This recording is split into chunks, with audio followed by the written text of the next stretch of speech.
My problem with a lot of these gender-based wars is how they're pitting one against the other. There's no need for all black male group or all black female group, in my opinion. We face the same enemy. Because what I don't like to see from that comes from these. First of all, it'd be a feminist-based type of thing, and we know feminism doesn't have the interests of the black woman or the black male. They only want to pit us against one another.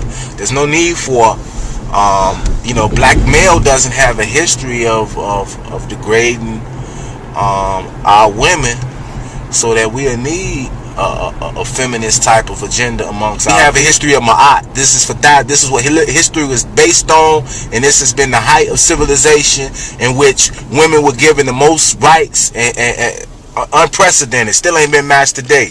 Ain't no other religion. All the religions that came from Ma'at has undermined the woman's position and has attacked her role from her original being the God and the creator that she had for thousands of years within African spirituality.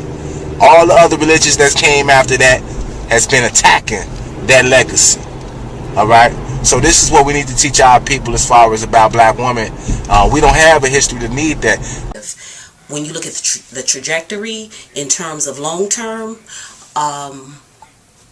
the lack of self-love starts within the home, and then it reaches out to the community. So we as a race of people, we don't know how to connect. We've lost a connection.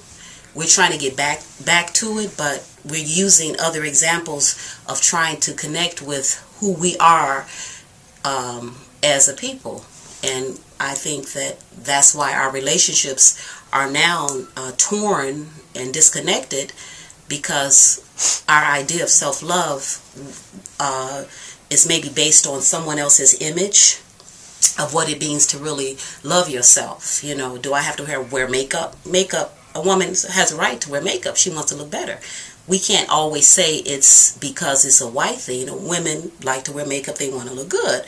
But when it comes to maybe doing other things to represent somebody else, you want to look like somebody else when you look in the mirror. You don't like the way you look. Then that's where self-hate comes in. Women take men for granted and not give them the due respect of being where they're supposed to be and who they are, as their role is supposed to be meant out to be played in a woman's life and in the grand scheme of things. So they undermine men by saying, well, sisters doing it for themselves. You've heard that, right?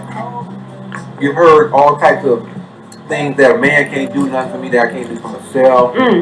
All men are the same. These things undermine the very nature of a man, especially an African American man who's already feeling low self-esteem, low self-worth, going back to self-hatred. So this all is compounded. And let's say he doesn't have a father in his life to help his self-esteem. Then a lot of times he gravitates to the woman who reminds him of the mother. And if the woman's not giving him no love in that area,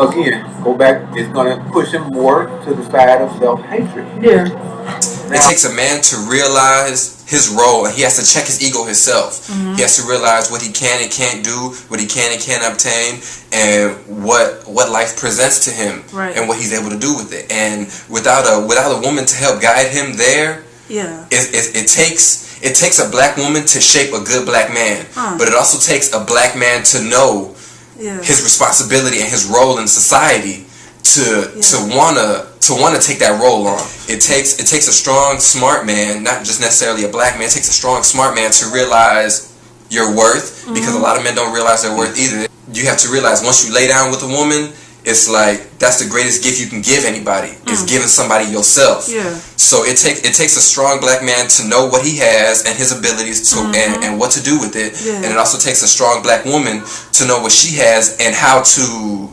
shape a black man, because black men are shaped by black women. Whether we want to or not, we come from them, and you know what I mean, and we adorn them, and we care for them, and we protect them. There's no excuse in 2012 why a black parent will constantly talk to their children about Santa Claus and the traditional concept and images that we have been given of the white Christmas, for example. It's imperative that every black family learn, know about, and be able to explain, run down Kwanzaa and the Nguzo Saba and what they represent, because this is a holiday that was created by an African in America that is not materialistic like Christmas. It's not about spending money that you don't have. It's about inculcating and educating some values in our youth. And it's a holiday that strongly involved the youth in the candle lighting ceremony, for example. You understand? And then when you go through the various principles called the Nguzo Saba, these are ideas and concepts that plant values within our mind that helps us to unify and love one another. So a person, a black parent, mother or father who doesn't know anything about Kwanzaa, this is a disgrace. I was just so alarmed to see a young lady wearing a t-shirt that says, "I am a BITCH." What does she feel so proud about wearing that t-shirt? That is totally ridiculous.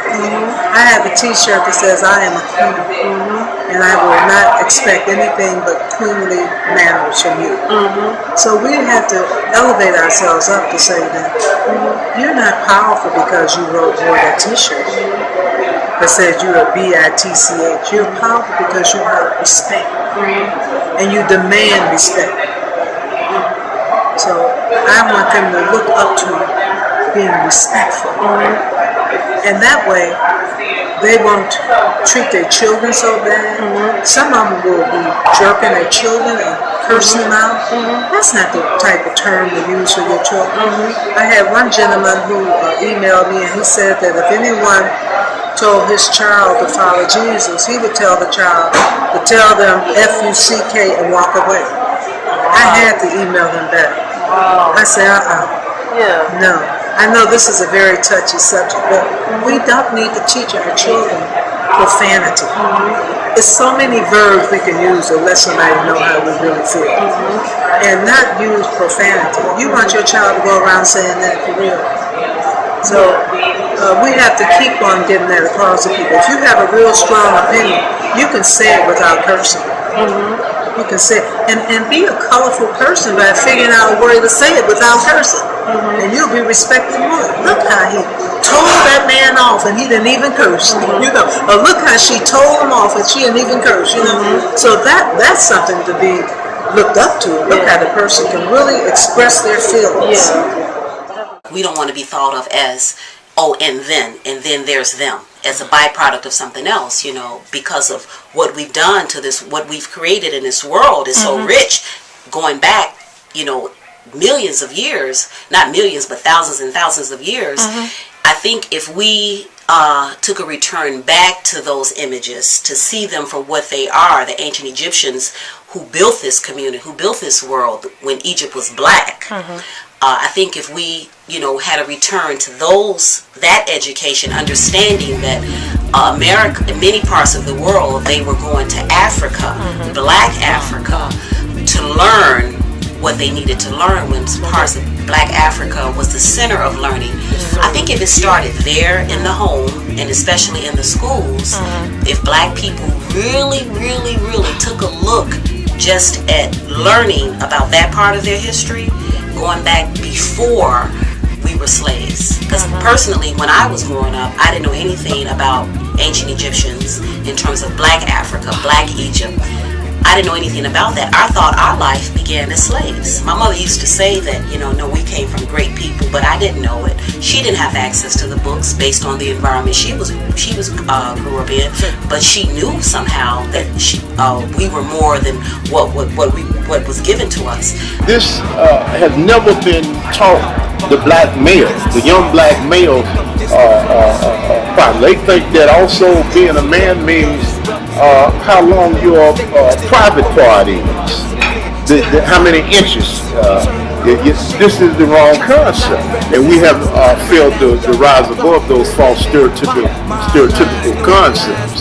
So when we see one another, we identify each other by the outer shell, as opposed to the inner person.